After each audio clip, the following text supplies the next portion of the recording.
இல்லை இல்லை என்று இயம்புகின்ற ஏழைகளில் இல்லை என்று நின்ற ஒன்றை இல்லை என்னலாகுமோ?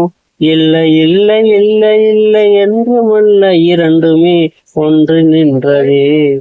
எல்லை கண்டு கொண்டால் இனி பிரிப்பது இங்கு இல்லையே. இந்த சிவவாக்கியருடைய பாட்டுக்கு என்ன அர்த்தம் அப்படின்னா, அதாவது கோவில்கள் சாமிகள் இருக்கு இருக்கு இருக்கு இருக்குன்னு சொல்றாங்க இல்லையா, அதுவும் உண்மை அல்ல. இல்ல இல்ல இல்ல சாமி எங்கேயுமே இல்ல இல்ல இல்லைன்னு சொல்றாங்கல்ல, அதுவும் உண்மை இல்லை. இது இரண்டுமே தாண்டி இந்த இரண்டுமே கடந்து போய் நிக்கிறாங்க இல்லையா, அதுதான் கடவுள் அப்படின்னு சொல்றாரு.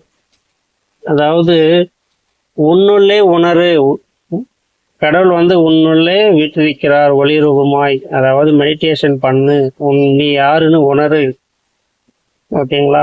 நீங்க யாருன்னு உணர்ந்தா உங்களுக்குள்ள என்ன இருக்குன்னு தெரிஞ்சிடும். அதாவது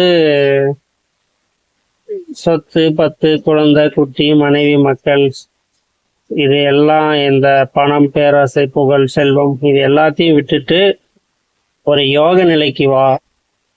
ஒரு அமர்ந்து ஒரு யோகம் செய், ஒரு தியானம் செய். அந்த தியானத்துல உன்னுடைய ஒளியை நீ பாரு.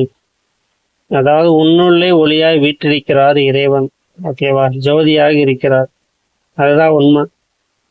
அதை விட்டுட்டு ஓடி ஓடி ஓடி ஓடி ஓடி போன ஓடி ஓடி ஓடி ஓடி ஓடி போன மாந்தர்கள் நாடி நாடி நாடி நாடி நாட்களும் கழிந்து போய் கடைசியில் என்னாச்சான், கோடி கோடி பேர் இறந்து மாண்டவர்கள் தான் மிச்சம் அப்படின்னு சிவவாக்கியர் சொல்றாரு. கடவுள் இருக்கான்னு சொல்லி ஓடி ஓடி ஓடி ஓடி ஓடி போய் தேட நாங்க எங்கேயுமே கிடைக்கல. மாண்டு போனவர்கள் பல கோடி பேர், ஒரு ஆள் ரெண்டு ஆள் இல்லை. ஆனா அத்தனை பேருக்குமே கடவுள் அவருக்கு காட்சி அளிக்கல.